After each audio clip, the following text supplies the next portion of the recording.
I agree with the statement that children should be required to learn practical skills in schools as cooking and personal finance and the academic subjects.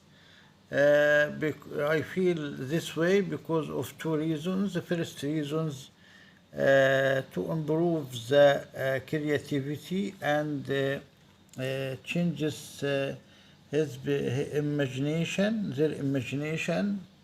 This is very important to improve the communication skills with the children. Second reasons, it is very important to improve the decision making skills. Intellectual skills is very important of behavior modification technique is very important. For example, when I was a child, I learned and take courses to improve my skills. Is very important in the old age and